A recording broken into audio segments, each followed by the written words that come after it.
Good evening. I'm Joe Nye, Dean of the Kennedy School, and it's my pleasure to welcome you all here this evening for the Collins Family Lectureship.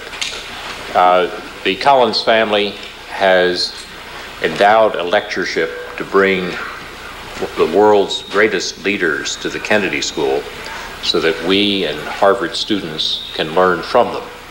And to say a word about the Collins Family Lectureship, I'd like to introduce Ambassador Richard Fisher, who is representing the family. Richard is married to Nancy Collins, daughter of the late Texas Congressman James M. Collins, and much of his family, including Mrs. Collins Torbert, is here this evening. Richard is a graduate of Harvard in 1971, also an MBA from Stanford, and has worked in the Treasury Department, in private capital, was a Texas candidate for senator, and but currently is the Deputy United States Trade Representative. So he has extensive experience in government as well as the private sector, and I'd like to ask Richard to say a word briefly about the Collins family vision for the lectureships. Richard Fisher.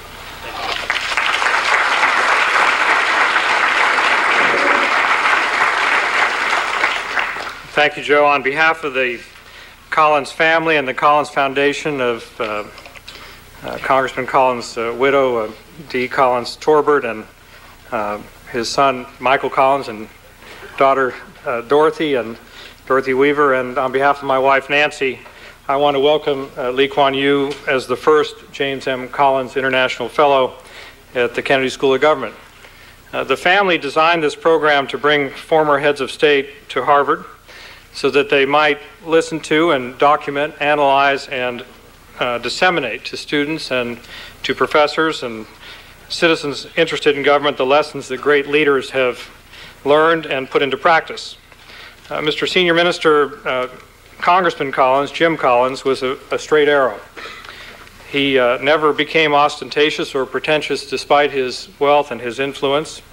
He was, I know you will appreciate, a man of conviction. He knew what he believed in, and he had the courage to stay the course even when it was politically unpopular. Defying all the odds, he got himself elected to the 90th Congress as a Republican in a state where it was said that even a yellow dog could be elected to office if he ran as a Democrat. And so in 1968, he and another fellow, the fellow's name was George Herbert Walker Bush, became the first tranche of Republicans elected from Texas to the United States Congress.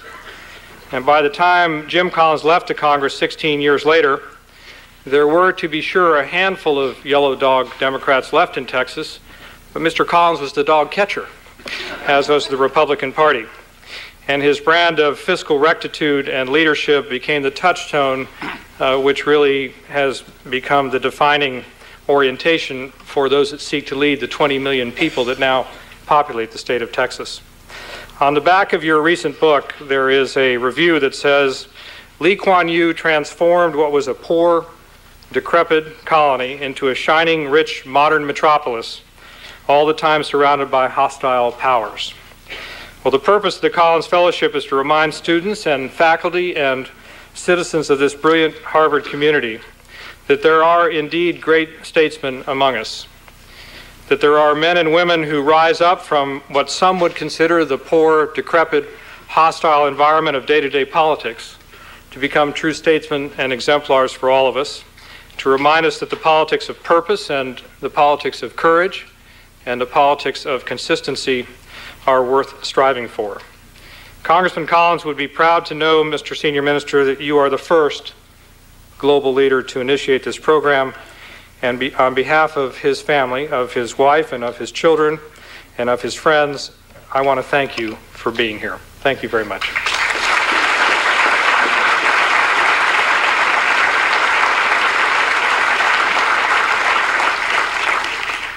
Thank you, Richard. Lee Kuan Yew is a very fitting person to be the first Collins family lecturer. When he became Prime Minister of Singapore, it was a relatively poor place. There was some danger of ethnic turmoil. Indeed, there had been riots. Today, it is a rich and prosperous country. And if the rest of the world could accomplish what Singapore has accomplished, the world would be a better and more prosperous place. Lee Kuan Yew started his education at Raffles College in Singapore, and then went on to Cambridge University, and then to the Middle Temple, became a barrister at law, returning to Singapore in 1950, practicing law. In 1954, he became Secretary General of the People's Action Party, and in 1956 to 58, he negotiated Singaporean independence with the British. In 1959, he was sworn in as Prime Minister of Singapore. During his time as Prime Minister, he built the finest infrastructure, airport, ports, roads, and communications network in the region. He established a public housing system based on a Provident Fund savings pool that has given every Singaporean citizen a tangible stake in the system. And he has developed one of Asia's best health and education systems.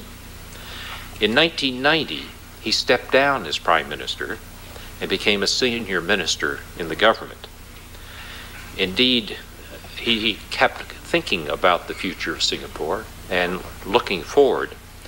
And among his many efforts, as he described recently in a BBC interview, was to learn at age 70 about the internet and to help his country become the most wired state in Asia.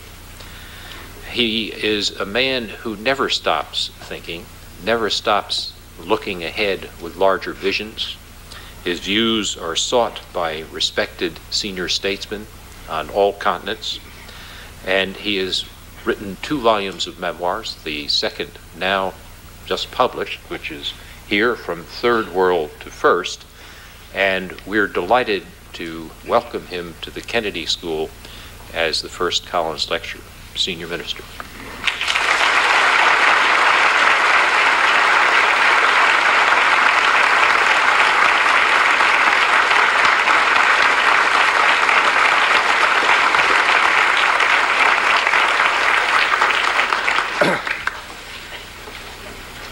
Dean Joseph Nye, Collins family, Mr. Richard Fisher, ladies and gentlemen. In February this year, Dean Nye invited me to be the first visiting fellow of the Collins Family International Fellowship, founded in honor of the late Congressman James Collins from Texas. It's a program to highlight the careers of some of the world's most distinguished leaders, so that these leaders may serve as role models for future generations of emerging leaders, students of public policy, scholars, and practitioners. That's in quotes I hesitated to accept, feeling that perhaps it sent it to the wrong person. My work was on a small frame of an island some 224 square miles at low tide, not to be compared with the white canvas of other world leaders. First question I ask in writing this speech: are there lessons on leadership? It's easier to recognize a man who is already a leader than to identify one before he becomes a leader. During my 40 years in office, I've met many foreign leaders in government, in the military, and in business. The characteristics they have in common were self-confidence, breadth of mind, the ability to see the woods for the trees, and the ability to communicate. I'm familiar with most of the first generation of anti-colonial leaders to which I belong. They all had strong nationalist, anti-colonial convictions and wanted to prove that their people or their peoples could measure up to their former rulers. Unhappily, many third world leaders who had successfully demolished the old order, failed to build a new one. Because building a new order demanded different and more complex capabilities. Decision-making in economics to achieve the highest returns on capital was not their forte. They could enthuse their followers to keep up the fight against the old regime. And they had oversimplified what needed to be done after the colonizers have handed over power. Many leaders actually believed their own rhetoric, that once they were rid of their exploiters, there would be wealth aplenty to go around. And the economic models that they admired were socialists. Why did these leaders follow the wrong model? Were they ignorant? On the contrary, many like Michael Manley, the late Prime Minister of Jamaica, they were highly intelligent men, and he was a graduate of a distinguished institution, the London School of Economics. But they admired the early independence heroes, Nehru, Sukarno, Mao Zedong, Tito. None of these early freedom fighters believed that wealth was something that had to be created by entrepreneurs, people who raised capital, organized workers to produce goods and services that others wanted and would pay for because their prices were competitive. They all believed that there were shortcuts to prosperity, and they thought the best way was by state intervention. This was a mistake that otherwise well-intentioned leaders like Julius Nyerere of Tanzania made. He was a good, honest Christian, but held doctrinaire ideas on how to modernize Tanzania. His policies were ill-suited for a small-scale African agricultural economy. And both Julius Nyerere and Kenneth Kaunda of Zambia failed to develop their economies. On the other hand, Jomo Kenyatta and his successor, Daniel Arap Moi of Kenya, made their country more prosperous in spite of considerable corruption.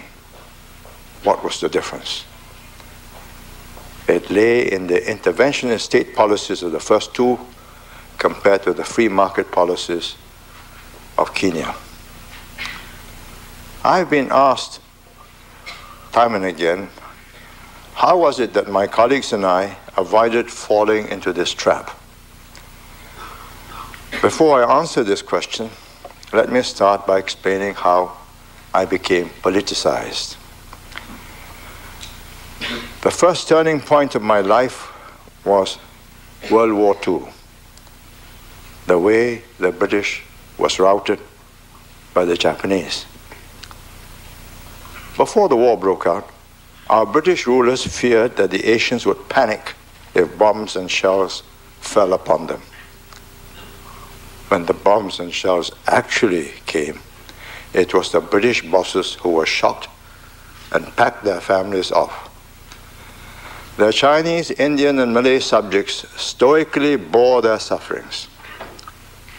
That aura of overwhelming superiority with which the British held us in thrall was broken, never to be restored.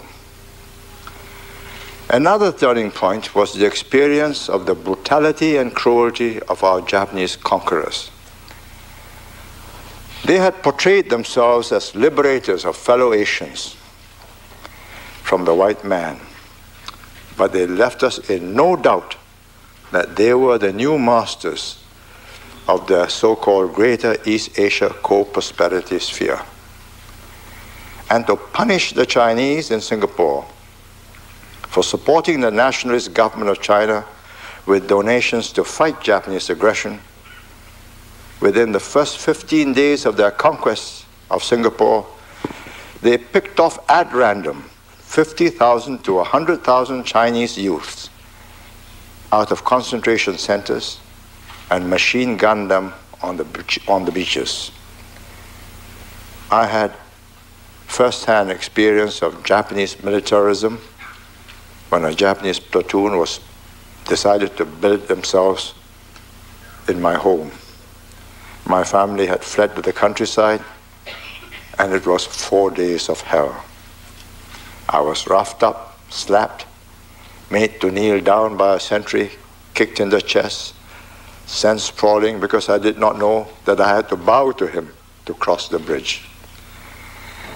I felt that the dark ages had descended upon us.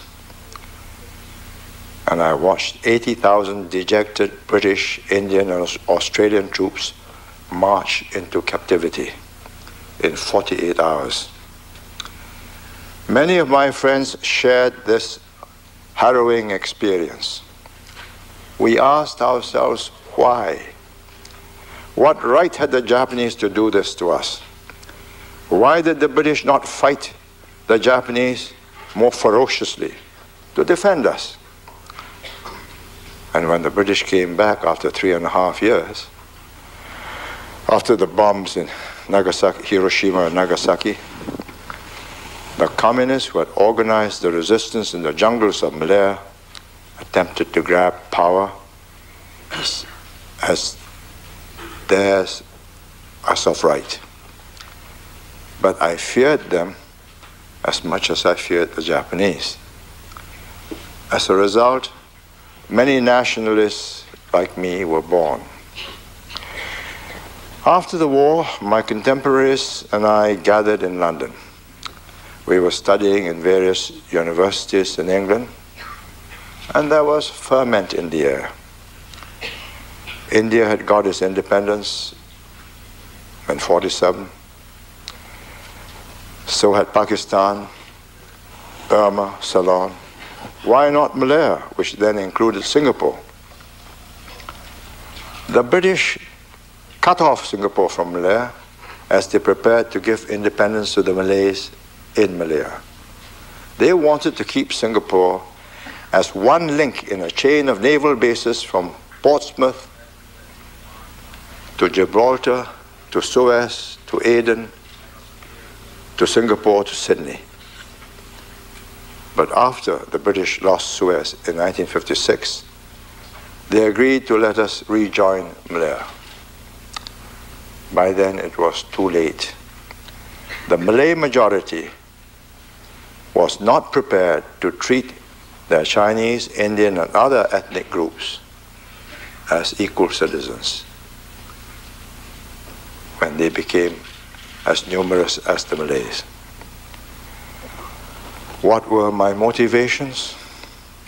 First, to get rid of colonialism and be independent.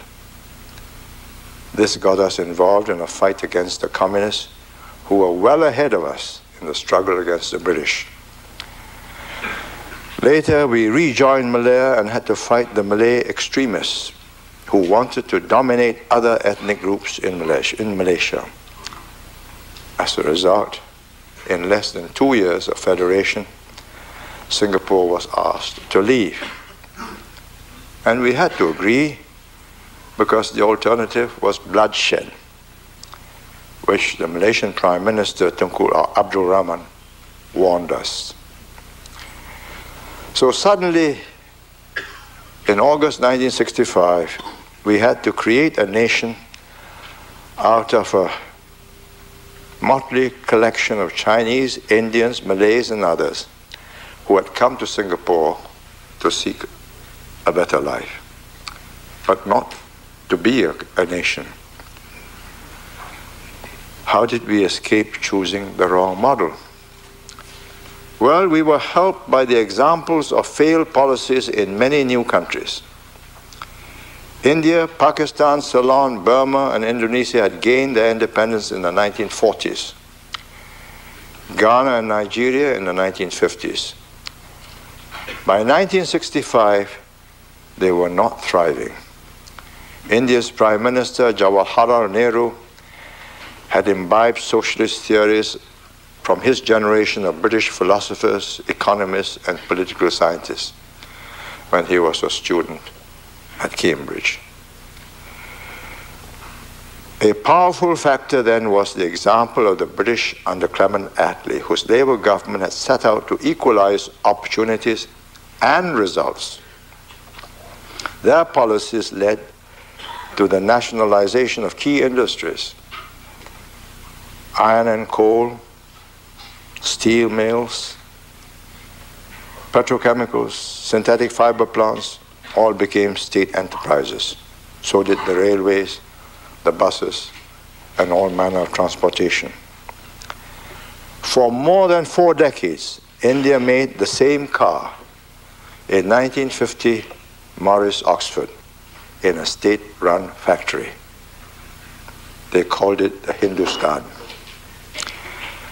No one checked the bottom line for rates of return on capital. Profit was a dirty word associated with the capitalists. Now let me confess that in my student days up at Cambridge in the 1940s after World War II, I was convinced that Britain's welfare state was the highest form of civilized society. And in my teen years, I was a great admirer of Pandit Nehru. But I could see that he had adopted the wrong model by the 1960s. That he had set India on the path of a planned economy with concentration on heavy industries, and his successors carried on with these policies until Prime Minister Narasimha Rao began to change course late in the mid-1990s. But there was another compelling reason for pragmatic solutions. In 1965, when we became independent, Indonesia under President Sukarno, a great orator, was waging an undeclared war, low intensity, which he called konfrontasi, an Indonesian word for confrontation, against Singapore and Malaysia. And in Malaysia, the Tunku, the Prime Minister, wanted to bypass Singapore as Malaysia's commercial outlet. We could not afford to risk our future on theories. We had a daunting task to create a new economy, not one so dependent on entrepôt trade with our neighbors. And independence brought worries for our future, not euphoria. We were no longer the commercial, administrative, or military center of the British Empire in Southeast Asia. The British were departing. The odds were against our survival, and we had to ensure our own existence, which we had previously taken for granted. Our first preoccupation for survival, which meant economic viability, had to be solved. Next, security. I cast around for solutions. We reached out first to Hong Kong and Taiwan investors in textiles, garments, plastics,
plastics and low value-added products. Later, a UNDP expert working in Singapore described to me how Israel had leapfrogged its neighbors